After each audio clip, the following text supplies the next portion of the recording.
Ridiculous Crime is a production of iHeartRadio. Elizabeth. Zaron. So nice to see you. So good to see you. I got a question for you. Yes, sir. And that bright eyes and bushy tail smile. Ding. Do you know what's ridiculous? I do know it's ridiculous. Lay it on it, brother. Okay, you know how people who've been drinking smell like alcohol? Yeah, totally. Yeah, you know, and like sometimes it's coming out of their pores. Yes, especially the next day. I have friends who definitely smell like bar rags. And like if you get pulled over, you know, it's not just the police will look at how you're driving as maybe an indication that you've been drinking, but they'll sniff like.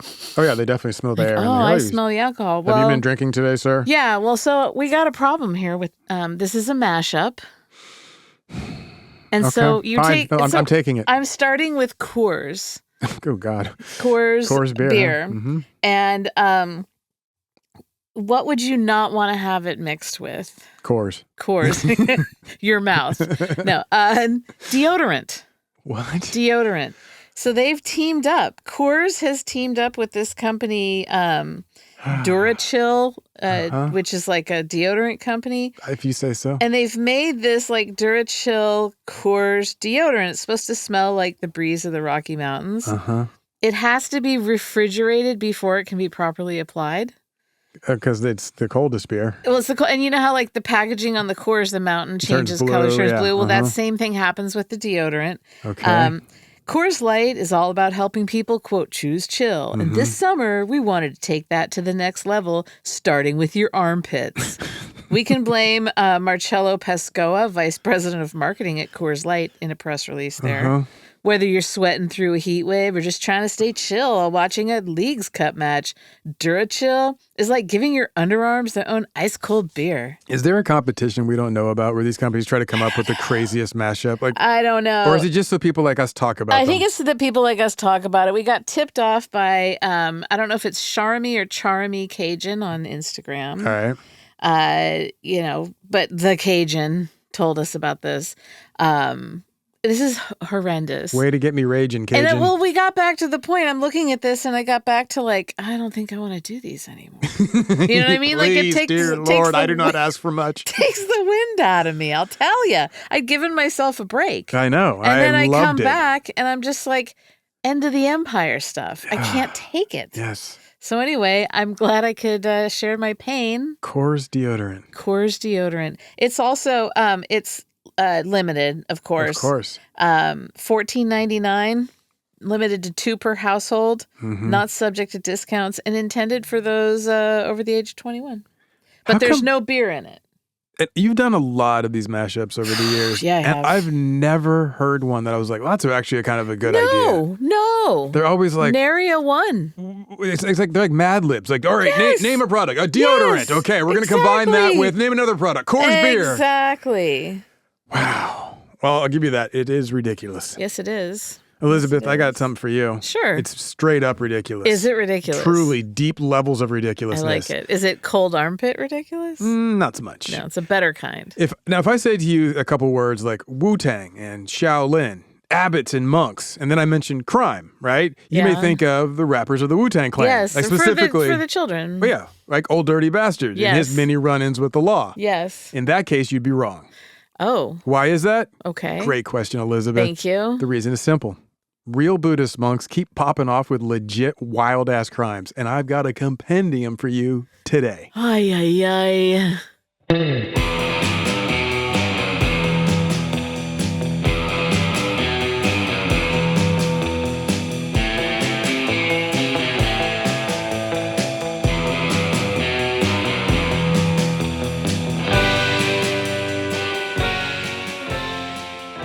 This is Ridiculous Crime, a podcast about absurd and outrageous capers, heists, and cons. It's always 99% murder-free and what? 100% ridiculous. Yeah.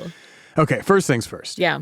Let's clear up any confusion that I may have started you off with between Wu-Tang and the Wu-Tang Clan. Mm-hmm. Now, if I say Wu-Tang, that refers to a holy mountain located in the Hubei province in central China. Mm-hmm. It's also known as Wudang, which is home to the Taoist and Zen Buddhist traditions. It's also where the birthplace of Kung Fu. The Wu-Tang, it refers to the purple imperial city of Emperor Yang Li Ming. Mm-hmm. Dating back to the 15th century, it was constructed between 1404 and 1420. Now, if I say Wu-Tang Clan, that was formed in the late 80s, early 90s in Staten Island.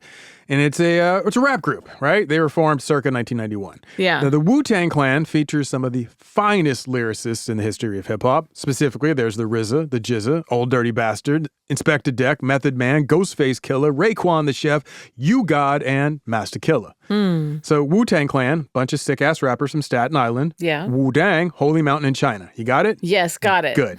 Now let's get down to the nitty-gritty and the sorry state of criminal Buddhists in Wu-Tang and elsewhere.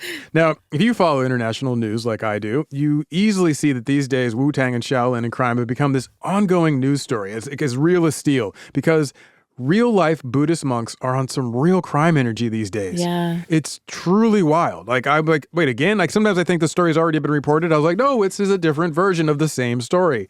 They're making Wu-Tang Clan look like a bunch of kitty cats, is what I'm saying. For instance, we'll start with case 1. It's called the Sika Golf sex scandal. Oh. Have you heard about this? No. Yeah. Well, this first story takes place in Thailand, not in Wu-Tang. And obviously, Thailand is a nation in South Asia, and it's a nation where 90% of the populace are Buddhists. I did not know that. It's a really high percentage. Now, earlier this year, just before the start of the Asala Buka Day, which is nicknamed basically Buddhist Lent, Asala Buka Day is a holy day meant to commemorate the first sermon of the Lord Buddha. It also marks the beginning of the Brotherhood of Buddhist Monks. I learned a lot about Buddhism, and so I wanted to share it with you. There's something called the 3 gems. Okay. Now, there's the Buddha, and then Dhamma, or as we call it, Dharma, and then the Sangha. Now, Dhamma or Dharma is a Sanskrit word that refers to the law of nature, or, quote, the truth of life. Now, the law of nature is simple enough. It determines that, quote, all beings face death, illness, and old age. Yeah. It's like all life is suffering kind of thing. Sure. Now, the Sangha is a word that refers to the monks and the nuns who practice Buddhism. Right. And then, obviously, the Buddha is the Buddha. Yeah. So these are the 3 gems of Buddhism. They form like a trinity, if you will, the Buddha, the Dharma, and the Sangha. You got it? Got it.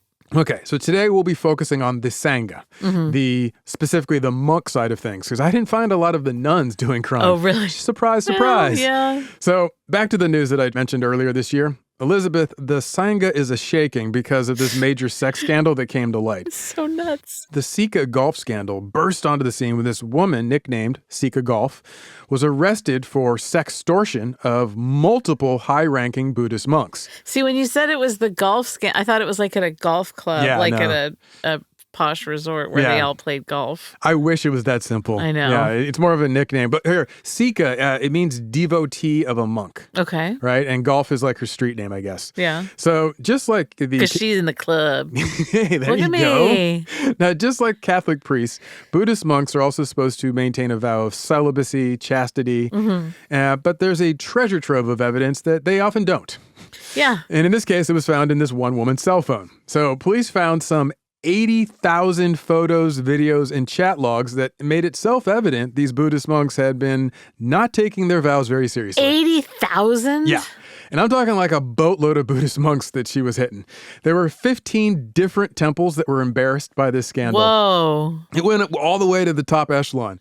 Yeah. The Dalai Lama? Well, not that one. It was focused more on Thai Buddhism. So, for instance, there was evidence that implicated the abbot of the Phra Buddhachai temple, the deputy abbot of the Wat Sathorn temple, and the deputy abbot of the Paknam Sai Charon temple. Okay. So that's basically like the abbot runs the temple. Sure. So each one of them is these powerful, wealthy, deeply respected, and revered temples. So it was very embarrassing. Yeah. And all told, there were 9 abbots, that's the leaders of the temples, who were implicated in this sex scandal.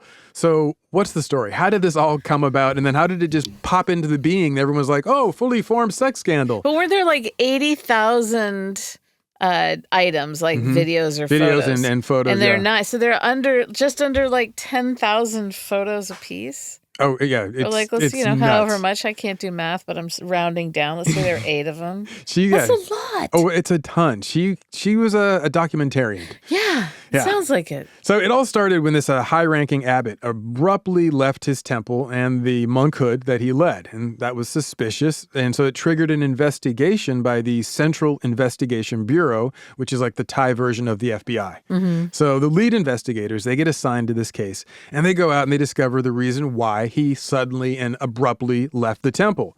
Turns out this 67-year-old abbot was being blackmailed by a 35-year-old woman named Willawan Golf Msawat. Right? Golf is the same. Golf is the Golf same. is her nickname. So Willawan Msawat, a.k.a. Golf. Yeah. Now, not only that, she was also pregnant. She probably drove a VW Golf. That would be hilarious. Right? She's a name for a car. Yeah. Now, when she informed the abbot that she was with child, she demanded he pay her some big money to keep quiet about it because it would be embarrassing to Buddhism, his temple, him, everything. Yeah.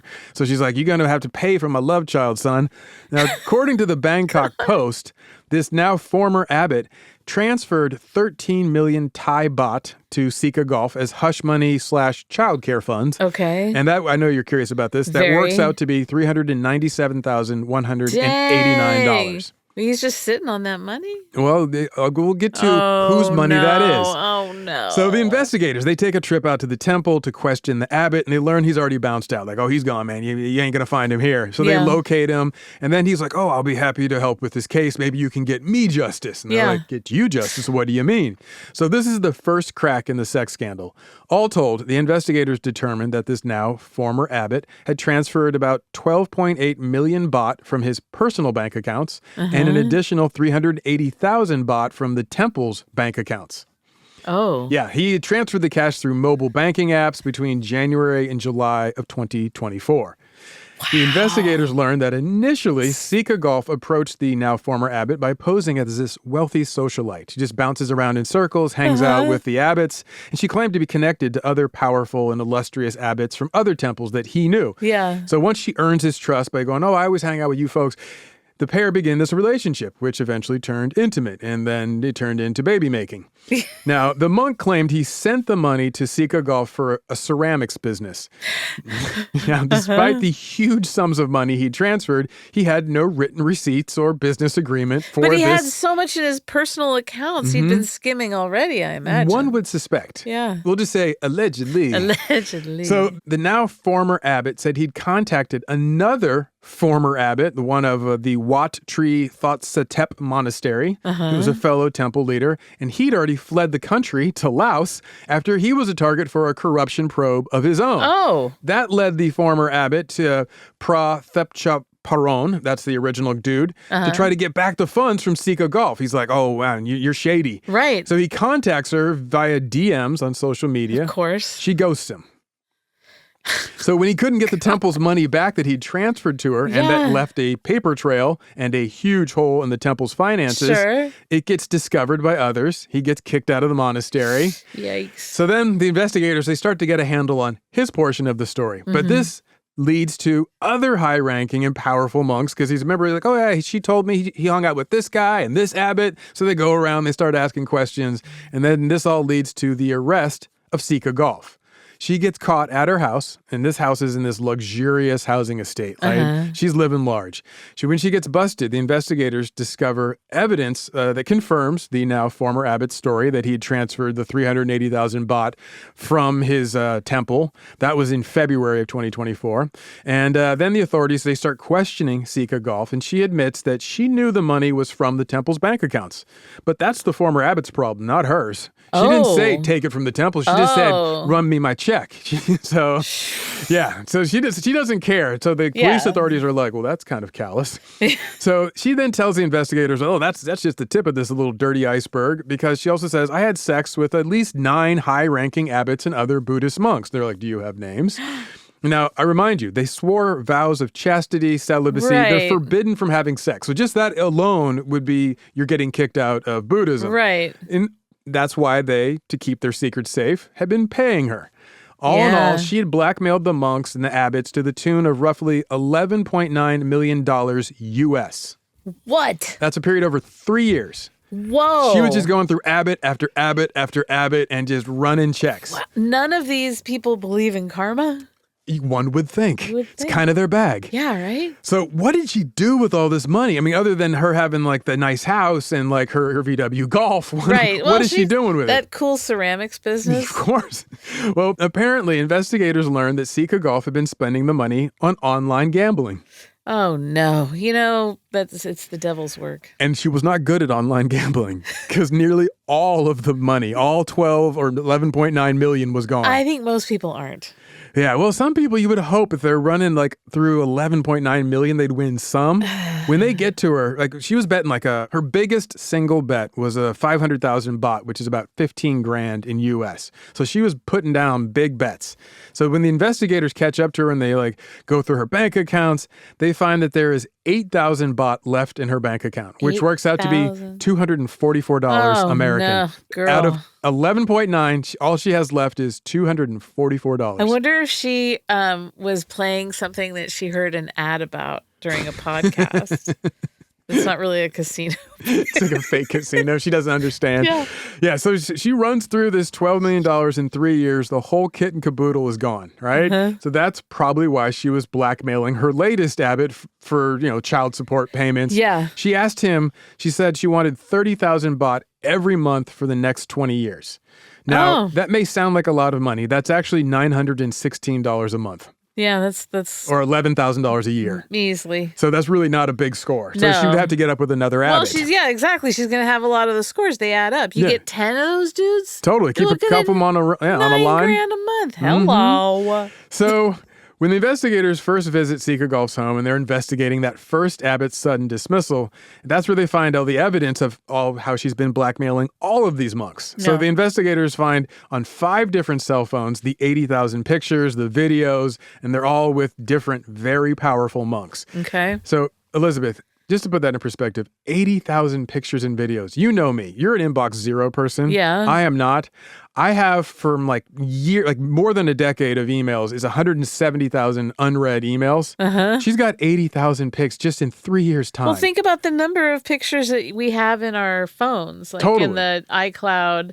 I don't think I have 80,000. No, I don't. And all I do is take pictures of dogs and tomato plants and bread that I've made. She's like, click, click, click, click, click. I mean, she was going off. That's crazy. Yeah. So of the 9 different abbots... I take a lot of pictures. Oh, totally. But I don't think you're anywhere near 80,000. No.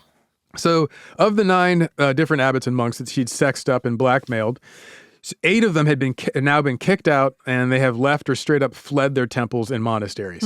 So far, Sika Golf has largely avoided making any public statements about her sextortion ring, which honestly, I don't blame her. Because honestly, in the Thai press, she's the one who's getting blamed for the abbots and the monks' bad behavior. She's the one everyone's focusing on. She's the temptress. I'm not trying to defend the blackmailer, but I'm saying is that in this case, it takes two to tango. Or to break one's chastity vows. Sure, of course. She may be a walking honey trap. But... Yeah, but she's not like this, magical seductress, but she is a criminal. Yeah, she's... Exactly. And they're doing crimes with other people's money. Yeah. And everyone's like, well, let's just look past that and focus on her. Yeah. Now, before she was formally arrested, she did deny the charges against her. And then she admitted she had an intimate relationship with one monk, and he gave her money. And then her story soon grew. And she's like, okay, there may have been like 2 or 3 monks. Okay, there's also this professor, a religious professor. They're like, what were you getting? She's like, well, there was that brand new Mercedes SLK 200 they got me. What? So they were getting her things that weren't just cash. She was getting gifts, thinking maybe the house payments.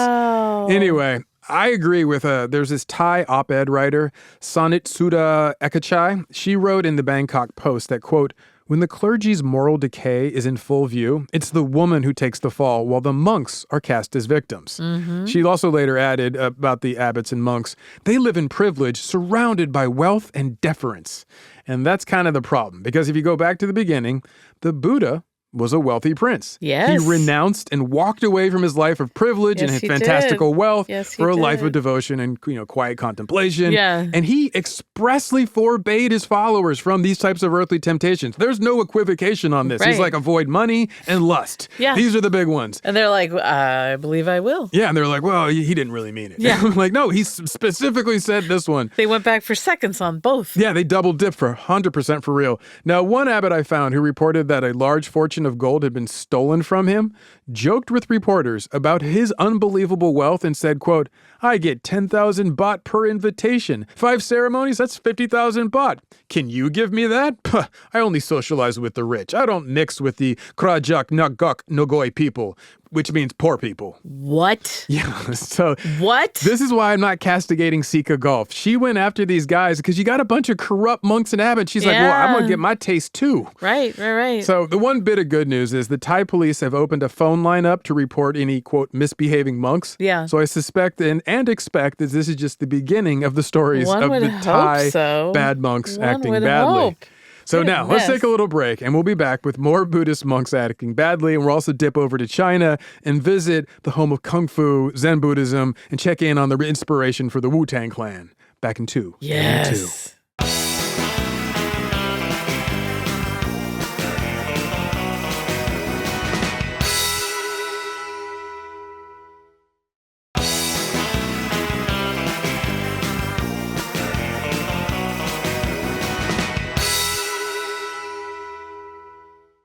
Elizabeth. Zaron. We're back. Yes, we are. Now, I've got another question for you. Uh-huh. What do you know about Shaolin? I have a friend who does like that Shaolin, like martial arts stuff. Like Kung Fu? No, you know how like they balance out and kick and spin around? Sure, I think. He was trained by Shaolin monks. Okay, cool. I'm suspecting he does a form of Kung Fu or I Gung guess. Fu. I don't know. But he's a musician, and when he's warming up Maybe before, he does Taoism. I mean, not Taoism, but the Tai Chi. No, it's not Tai Chi. Oh. It's before he gets on stage. He does this like whole routine. It's pretty cool to watch. That is cool. Yeah. Now, I should have been But more... it's the same one that the monks do Okay. with like sticks and kicking. I'm guessing that's Kung Fu. But, well, who knows? Stretching. Going back to Shaolin, and earlier I said that, Shaolin is also Staten Island. Yeah. You remember us talking about the Wu-Tang Clan? On their first album, Enter the 36 Chambers, all 9 MCs of the Wu-Tang Clan rhymed about how their home on Strong Island, a.k.a. Staten Island, was their spiritual Shaolin, right? And this was intended to connect them to the ways of Kung Fu films of the 70s and the early 80s and the Shaolin Temple of Central China and its long storied traditions of Zen Buddhism and the Kung Fu masters. Yeah. Okay, so keep that in mind. That inspiration that they hold and revere and are inspired by, that's where this next story takes place. And just keep the Wu-Tang and all their reverence for that in mind and measure it on the scales of justice against what I'm about to tell you about the actual real deal Shaolin Temple, home to 3,000 monks and the Central Theater for their next crime tale. Now, Elizabeth, I'd like you to meet the abbot Shi Yongjin. This cat is no stranger to controversy. Okay. In the late 80s, he was kicked out of the Shaolin Temple by his own master for alleged bad behavior. But somehow, over time, he managed to finesse his way back in. Yeah, you like talked him into putting out a calendar of like bad boys of Shaolin. Pretty much. Like, You have no idea how close you are. Oh, no. Yeah, so I think like his master may have passed away and he was able to get back in because eventually he became the self-dubbed, quote, CEO of the Shaolin Temple. Wait, what? That's what he calls himself. So that is... These guys are like the worst Buddhists. Right? That is up until this year when allegations on Chinese social media unseated him from his throne of power. He now stands accused of being a womanizer, a father of multiple illegitimate children, an embezzler of mad money from the Shaolin Temple. Now, his main accuser who took to Chinese social media, they call themselves Shi Zhengji, which means interpreting justice. And once again, I would like to apologize for if I get any of these names wrong in terms of my pronunciation. I looked up how to say them, but I still may not get them exactly correct. So please be generous with me. So interpreting justice, Shi Zhengji, is a fitting self-applied nickname because he's taking on the most high of the temple and is literally trying to interpret justice. Yeah. Now, old interpreting justice, he came with the receipts when he posted. He posted photos of one of the women who the disgraced Shaolin master had been sleeping with. He posted pictures of their love child. He posted the birth certificate. I mean, he had receipts. Wow. Yeah, so now this is not the CEO of Shaolin's first brush with infamy. Not only in the 80s when he first got kicked out, but before that, allegedly, he'd been the recipient of all kinds of ill-gotten gifts over the years, such as luxury cars. One town gave him a $25,000 gilded robe. There has always been these rumors of women and mistresses from local women, also professional sex workers. I mean, he's dipping his wick everywhere. And all this made headlines dating back, as I said, to the early 80s. But then he kept sidestepping these controversies. Somehow he was able to avoid it. Old Shi Zhongjin became the abbot of the Shaolin Temple in 1999. Okay. That's why I think his master may have passed away. It had been long enough. Yeah. So this then makes him a powerful member of the Chinese parliament as a representative of the Zen Buddhist monastery. So he's up in the high echelons of power. Oh, yeah. okay. So before he was a monk, he was known as Liu Yingsheng. And in 81, that's when he first joined the Shaolin Temple. He becomes a novice monk. And as I said earlier, his master kicks him out for bad behavior. He finesses his way back in. By 1999, he's now in the halls of power. He wins admirers for how committed he is to reviving the long-neglected Shaolin Temple. It basically had fallen into disrepair. Yeah. So the temple complex, which is this vast complex, was in desperate need of not just a paint job, but I mean like real attention, like repair the wood, all sorts of stuff. Yeah. Which he does. He leads this. He brings it back to its former glory of the ancient days of the past. Now it's like, oh, this is how it would have looked, hundreds of years ago. Yeah. That wins him all sorts of social currency in the party. And later, that turns into power. So guess what he did with that power, Elizabeth? That's right, he got to criming. God, of course. So these days, the Shaolin Temple, it's this major moneymaker. It's a home of tourism. It's like the Disneyland of Zen Buddhism. Right. And it's not like that's a shot. That was the abbot's own words. That's what he calls it. Yes. Back in 2015, he was attempting to export the successes of the Shaolin Temple to Australia. And he said to the state news agency in China, Xinhua, and I quote, "If China can import Disney resorts, why can't other countries import the Shaolin Monastery?" So he put them... franchise. Yeah, like Disneyland, Shaolin Monastery. These are kind of the same thing.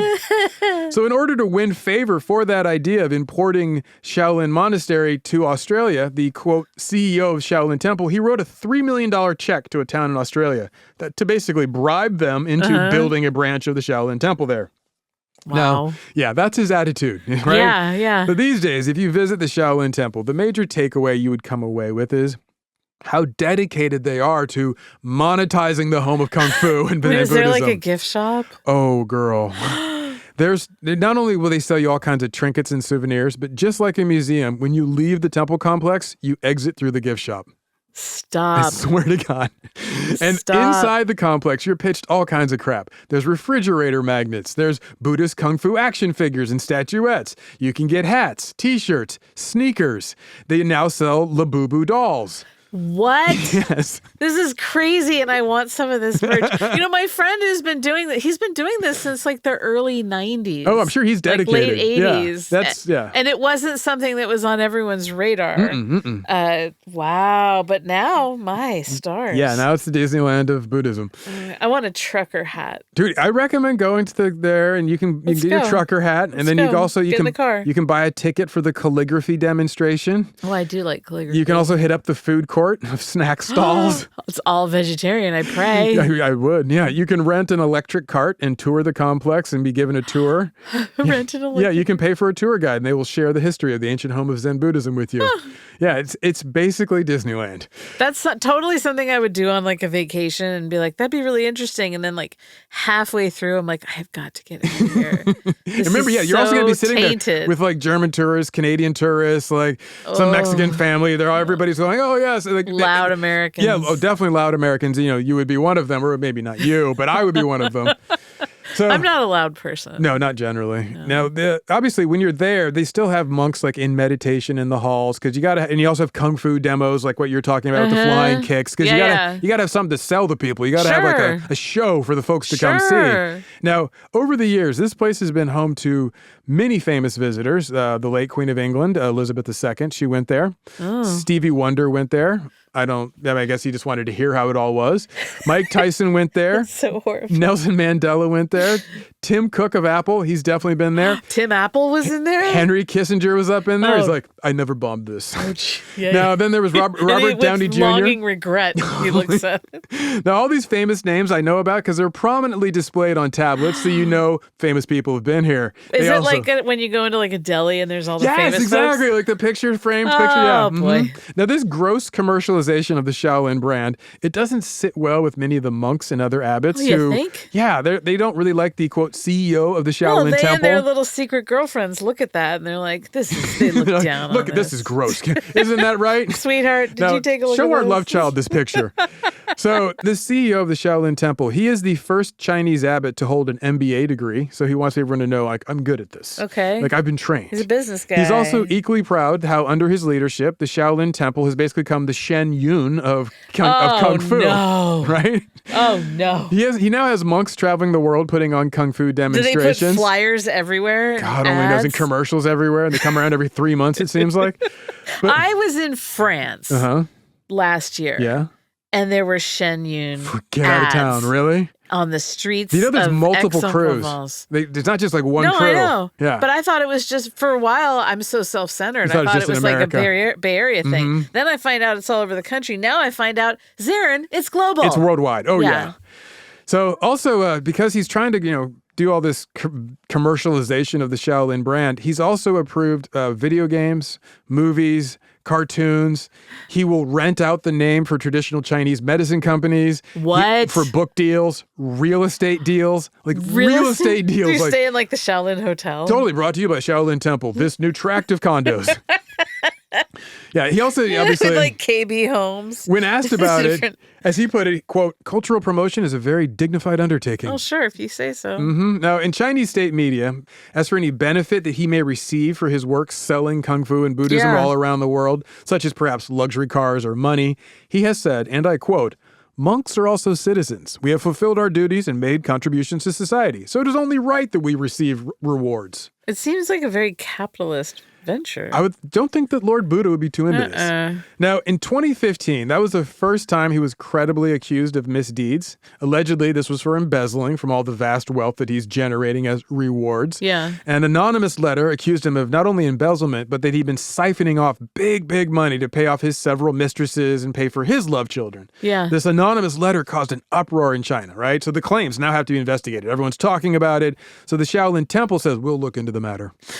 And as did some local authorities. Now, in his own defense, Shi Zhongjin, he said to the BBC in China, quote, if there were a problem, it would have surfaced long ago. That's a great way to address any accusation. Totally. You would have heard about this. You're late to the party. This new one couldn't be because there's no old one. Now, ultimately, both investigations by the local authorities and by the Shaolin Temple itself determined that, surprise, surprise, he was innocent of all charges. Of course. In fact, the Shaolin Temple not only defended him, but they did so with this, angry vigor. Investigations were all dropped in 2017 based on, quote, insufficient evidence. And then he was later reelected as the deputy head of the Buddhist Association of China, which is the state-aligned supervisory board for all policing of misdeeds by Buddhists. Oh, so they put the wolf in charge of... Yeah, the fox in charge of the hen house. There you go, yes. This irony is not small. So he remained CEO of the Shaolin Temple. Until now, a decade later, when homie showed up with not an anonymous letter, but the photo, the birth certificate, the pictures. Now people are like, ooh, that's going to be harder to deny. The new campaign to expose his misdeeds, it points out the same improper relationships. It points out the love child. And now, if he's violating his vows of celibacy, that's a serious deal. So at this point, the now 59-year-old abbot, Shi Zhongjin, a.k.a. the CEO monk of Shaolin, he's in hot water with Chinese authorities because he's making all of Buddhism look bad. And they're like, we can't have that, man. You got to be cool. And the Shaolin Temple leadership took the same view. They're like, we're now a moneymaker. You're risking our check, right? You can't be doing this. So they accused him of, quote, suspected criminal offenses, including embezzlement, misappropriation of project funds, and temple assets. They're like, you're messing with our money, you're messing with my mind, Smokey. The official statement in Chinese stated that, quote, Xi is currently under joint investigation by multiple departments. Further information will be released to the public in due course. Now, a lot of people thought this means, they're going to sweep it under the rug once people forget about it. Yeah. But there's a big change. The president of China, Xi Jinping, has launched this nationwide crackdown on corruption and abuses of power. Yeah. He has stated repeatedly that his campaign is aimed to root out corruption that is both, quote, the tigers and the flies. Oh. That means from the lowest public servant to the most powerful ministers, religious leaders like our CEO of Shaolin Temple. Yeah. So far, under Xi Jinping, thousands of people have been arrested and they face corruption charges. Looks like the CEO of the Shaolin Temple is next because in July, late July of this year, the Buddhist Association of China released a statement about old Xi Jinping, and they said that he's been decertified of his ordination, meaning he's lost his official certificate and he's no longer a monk. Yeah. So he's been basically kicked out of the temple and the order of monks. Yeah. As the Buddhist Association of China put it, quote, Xi Jinping's actions are of an extremely egregious nature, severely tarnishing the reputation of the Buddhist community and damaging the image of monastics. And they later added, and I quote, the Buddhist Association of China firmly supports and endorses the decision to handle Xi Jinping's case in accordance with the law. So they're basically like, we're going to let Xi Jinping break him down some. Right. Now, if you ask Xi Jinping what he's thinking and feeling about these statements and his tenuous future these days, he told state media, and I quote, I haven't done anything guilty, so I'm not afraid of devils knocking on the door. Now, that may not sound like anything, but that references an old Chinese saying, and I don't know enough old Chinese sayings to make sense of that, but I do know about the words of the Taoist masters Lao Tzu and Chuang Tzu, which I will not quote here today specifically, so it doesn't sound like I'm pulling some ancient Chinese proverb, right? Instead, I'll go with the much more level-headed statement, you better watch your because Xi Jinping don't play.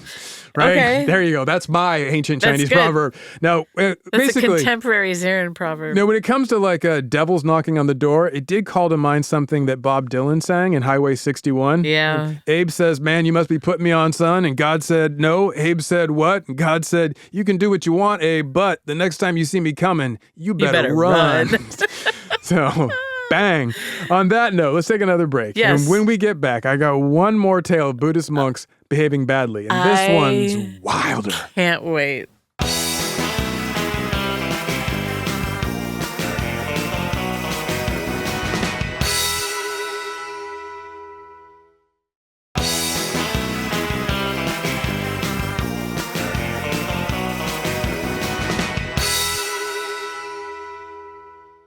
Elizabeth. Zaron. We're back. Hi. You ready to get freaky again with some more badly behaving Buddhists? I am always ready to get freaky. Now, I could tell you about Phra Kom, the Buddhist monk down in Thailand who got popped in April of 2023 when investigators got to work and they found that the monk had, quote, buried gold bars in the hills outside of his monastery and also transferred $2.2 million to bank accounts in his sister's name.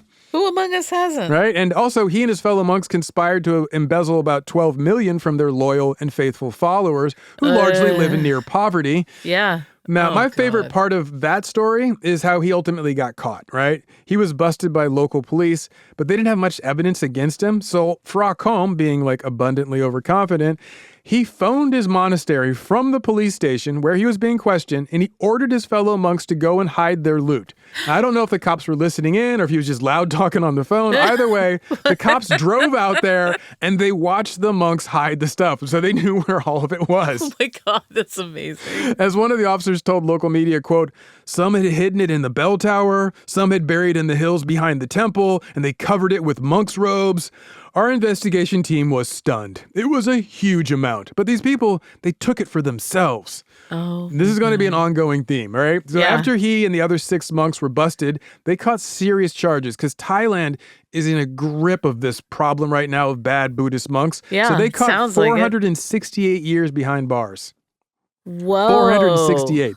That'll get your attention if you think you're untouchable. Yeah. Now, I could also tell you about the monk Phra Kato, who was apparently this very handsome monk. He was a social media influencer, and he got caught in a sexual relationship with his forbidden. His date was a really attractive model that everybody was also very familiar with.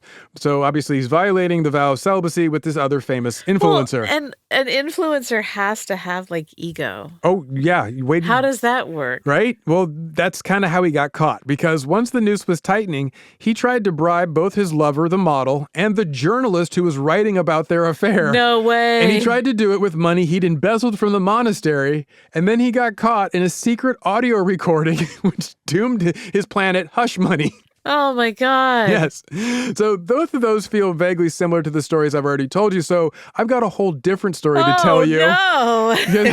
Yes, and I think actually I've got a couple stories. And I think these next tales are my favorite from the genre of Buddhist monks behaving badly. Yeah. Because first up, we have the story of a senior Buddhist monk who was caught at a Thai resort by local authorities who were investigating a major drug smuggling operation in the area. They were not investigating him. Yeah. The local police busted the senior monk after they discovered 4.8 million methamphetamine pills he was smuggling in his minivan. Okay, wait, stop. We have to stop and take inventory here. Yes. Okay, so 4.8 million meth pills. Meth pills. And they are just happen to be, they're already investigating. They're trying to figure out how this drug cartel is moving pills. And then they see this minivan. And 4.8 million pills is a lot. Yes. Oh, yeah. And in a minivan? Minivan. Hidden in cardboard boxes, along with like a handgun. I mean, that thing had to be jam-packed. Oh, yeah. He could not see out the back window. Totally. Zaron. It's not safe. It was definitely overloaded minivan. Yeah, the bottom scraping. He can't go over a speed bump. No, he's like going at an angle over the speed bumps. So, also, by the way, he had a handgun with 14 bullets in the magazine and, one in the chamber. Okay, yeah, sure. The monk didn't deny any of this. Instead, he goes, I am the victim here. Oh. Yes, the senior monk told the police that, yes, he was a courier for the local drug kingpins. That was true. And all told, he'd been paid about 300,000 Thai baht, which is roughly equivalent to $10,000 US. Okay. The deal was he would drive the van through checkpoints, knowing that the local police would never question a minivan driven by a high-ranking monk. Oh, yeah. Right? It's just like, what's in the back? Books, prayer rugs, and exactly. robes. Incense. Yeah. So this wasn't his first run. He'd done it twice before he got caught. So he pleads poverty when the cops bust him. He's like, I need the money, man. I got my studies, and they're expensive, and so they worked me over, and I said, I'll take the money. No. So his story isn't my favorite, though, yet, because I've got more. There was the story of a flashy monk who drove around in a brand new BMW while he ran meth. I don't know how he thought he wouldn't get caught. There's a lot of meth in Thailand, apparently. Yeah, okay. I used to hear about Thai speed whiskey. They've moved on to just meth pills. So it's 2018, right? And we're up in the northeastern province of Kalasin, Thailand. This dude is roaming around in his flashy BMW, ferrying meth for the local drug cartel. When the police busted him, he had 8,000 red speed pills in plastic baggies, along with some pot, some crystal meth, not one, not two, but 3 handguns, because I guess he was a bad shot and he needed a couple times. Oh, yeah, man. The monk, he confesses that it wasn't just him, but his fellow monks were all doing meth together, and I guess that was like their... What? Yeah, that was their secret to reaching nirvana, speed meditation. Yeah, that's Yeah, so also, by the way, it turns out he wasn't really a monk so much because he'd been a street criminal first. He thought, if I posed as a monk, that would be good cover. That's weird. So he joined up, put on the saffron robes, and then he started running meth for the crew.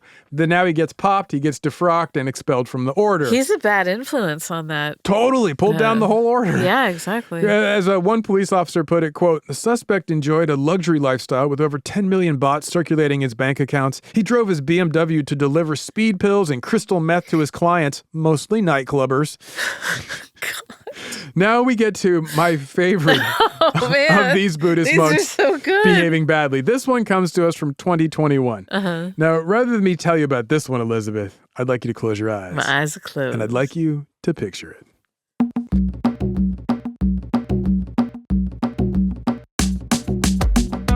It's November 2021, and you are in the southern Thai province of Chumpon. You're riding shotgun in a police truck.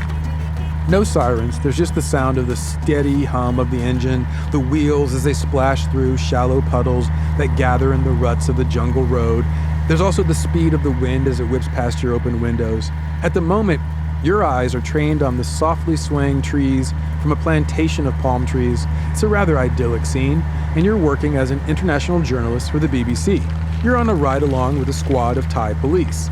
They've decided to give you an exclusive story to cover, one that maybe the local press wouldn't do fair justice. At the moment, you're headed towards a Buddhist temple that's nestled in the lush southern jungle. The officer you're riding with says very little to you, which is fine with you. You're busy jotting down notes from what you recall earlier of the police briefing. So far, this day has felt like a rare adventure. And then you spot it. The spire of the central pagoda of the temple complex. It competes with the jungle trees and the palm tree plantation. The officer driving the police truck smiles at you and points and says, "That's it." You smile and nod back. The truck draws closer and closer until finally the line of police trucks drives right through the open gates, and one by one the trucks pull to a stop. Cops spring from their vehicles, and you follow them, taking notes on everything you see. You even lift your camera, the one dangling against your chest, and you snap a few photos. Meanwhile, the police are all business. They rush into the temple hall, and they round up the monks who are deep in meditative prayer. The abbot of the temple stands up and greets the police. He's all smiles and offers a warm welcome. With his hands pressed together, he approaches them. The monks' saffron robes are spotless. The police are all business. They tell the abbot why they've come. One cop lifts up a plastic container for a urine sample, and he shakes it. The abbot's warm smile falls. You scribble more notes. After a quick exchange between the police and the abbot, he and the other meditating monks are led out of the temple hall and brought outside where they are lined up. Each monk is handed a plastic container and told to fill it. The monks look annoyed, dismayed, irritated, but they do as instructed. There, before the watching eyes of the police, one by one, the monks lift their saffron robes and fill a plastic container with fresh, warm urine. Then they hand the container over to the waiting officers. These urine samples normally would be sent to a lab technician, but instead the cops place them on the hood of their police trucks, and one by one the urine samples are opened, a chemical is added. You ask the lead officer what they're testing for. He nods and says, "Methamphetamine." And then you watch as one by one the urine samples turn purple. It's the telltale marker that the urine samples contain meth. The lead officer gives the sign to his squad of cops. They handcuff the monks and the abbot, since even his urine samples showed signs of meth. After the urine tests are completed, you follow the officers as they investigate the compound. You snap photos as the officers scour their sleeping quarters. The cops find meth pipes. You snap a photo of that. The cops pull out baggies of meth pills. You snap pictures of that. The cops also find bottles of urine from underneath the monks' beds. Who knows why those are there? You dutifully snap photos of that too. The evidence is all gathered up, bagged, tagged, and loaded into the police trucks. At the gate of the compound, you see locals watching the progress of this police raid. You wander over to get quotes from the locals. You find a man who speaks English. He tells you, quote, "Finally, the police have come. These monks are not good people." You both watch as all of the monks and the abbot are arrested and loaded into the police trucks, and then he says something that stays with you. If all the monks are arrested and taken away, along with the abbot, who will do merit-making now? You ask what he means, and he explains that the locals donate food and what little money they have to these monks so that they will spiritually protect the villagers. But now, who will do spiritual battle for the locals? He says these monks on the meth are better than no monks at all. Oh, no. What? So there you go, Elizabeth. You just covered the story of a whole Buddhist temple getting busted for being high on meth, even the abbot. God. A reporter for the agency French Press also covered this drug raid, and they interviewed a local village chief named Turdsak Pudwana, who spoke of the surprise of this drug bust. As he told the AFP, quote, "If you ask me, was I shocked? I could not imagine all the monks in this temple were addicted." And he later added, and I quote, "When those monks were arrested for using narcotics, the villagers, who still had faith, felt like they'd been betrayed." And that's key, the ones who still had faith. Yeah. These monks are eroding the faith of completely. the 90% of Buddhist population. When they're saying, like, look, it's either meth monks or no monks, it's Yes. like, well, maybe it's time for no monks. Yes, That's the best you can do. How about the nuns? Can we give the nuns a shot? The nuns. I haven't heard a single story about the nuns doing the meth with the monks. No. So the punishments, by the way, were all swift. All of the monks and the abbot were disrobed and kicked out of the monkhood. They're losing monks as fast as they can. Yeah. The locals' chief's point, though, those who still had faith, right, and they felt like they had been betrayed, that's because you have to understand how big a business Buddhism is in Thailand. There are roughly 43,000 temples, which raise an estimated $4 billion each year from donations. What? From donations from poor, impoverished people. Wow. The government tosses in some coins too, to the tune of about $170 million a year. But the $4 billion comes from people who were like, they could really use this money themselves. Well, I imagine like the flashier ones get a lot of tourist money too, like people who are like, oh, I want to donate. But yeah, the poor it's people mostly will the give locals, like what they can't afford to give. Exactly. Yeah, it's giving big time medieval Catholic Church energy here. Oh God. Yeah. So like, like, well, let me buy an indulgence, but they're getting no indulgence. None. So when you have meth smuggling, meth pill popping monks, and monks paying off blackmail to keep their bad behavior secret and their love child behind doors, the people in the government, they start feeling like fools, essentially, right? Yeah. So the cops, they're trying to root out these bad monks, but the number of news stories I found and the number of news stories that appear every year, it's really having an impact on the faith of these people. Sure. And so that means at this point, a lot of the bad behavior gets overlooked because they don't want to keep growing the story and further embarrass the Buddhist monks. It's the exact opposite of what you would hope they would do. Right. Like, for instance, I found some claim that cops will often work with the National Office of Buddhism to allow cover-ups. Allegedly. The director of the NOB, he recently said, quote, "Right now, if monks commit wrongdoing, the National Office of Buddhism can only report that information and evidence to administrative monks to review. The monk process is slow, I must admit." Right? So this is how I found the Serpico of Thailand. Oh, no.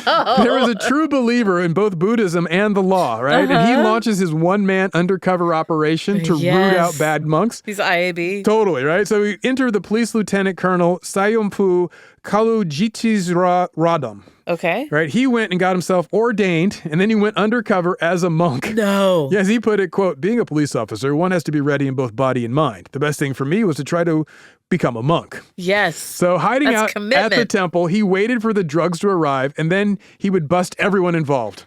I love it. As he tells it, quote, "I just covered myself with the robe. That way a weapon and camera could be hidden." Oh, no. And hidden behind his saffron robes, he was able to bust 2 monks, 2 meth dealers, and a bunch of drug smugglers. His one-man operation lasted a few weeks, and he recounted that, quote, "Generally, the public appreciated what we did and admired us for eliminating an enemy of religion."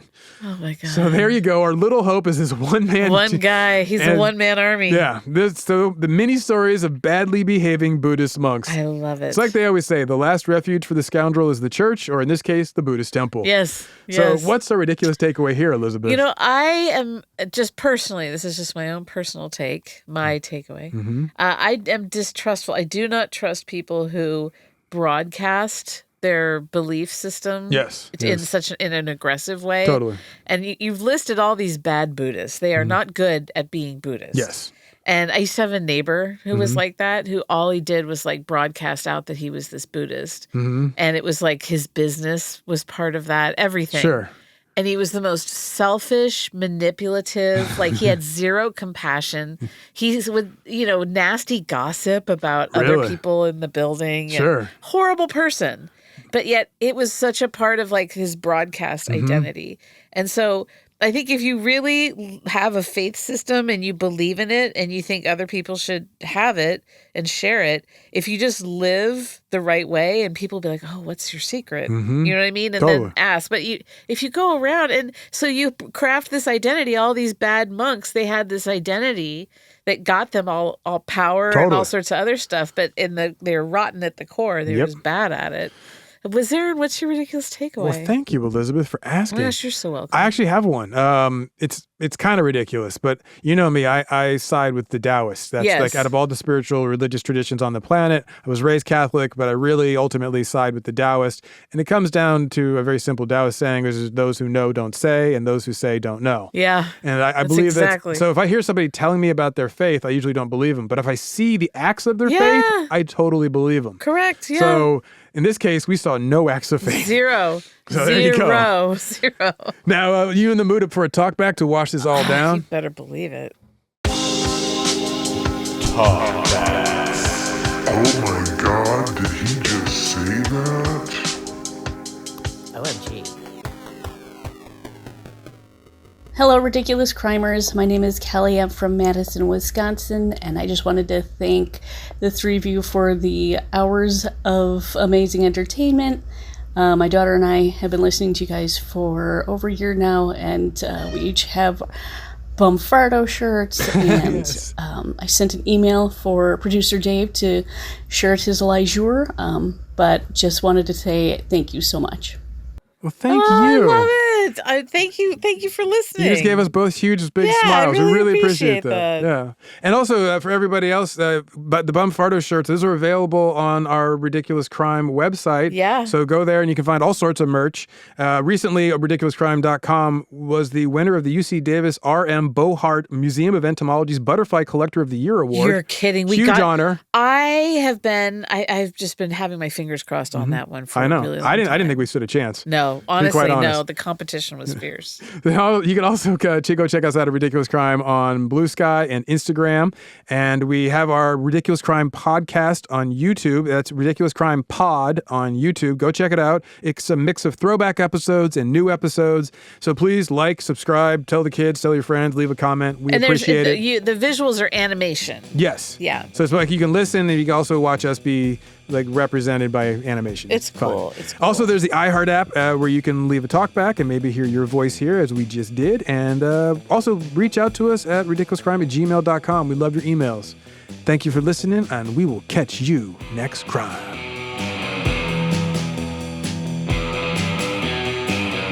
Ridiculous Crime is hosted by Elizabeth Dutton and Zaron Burnett.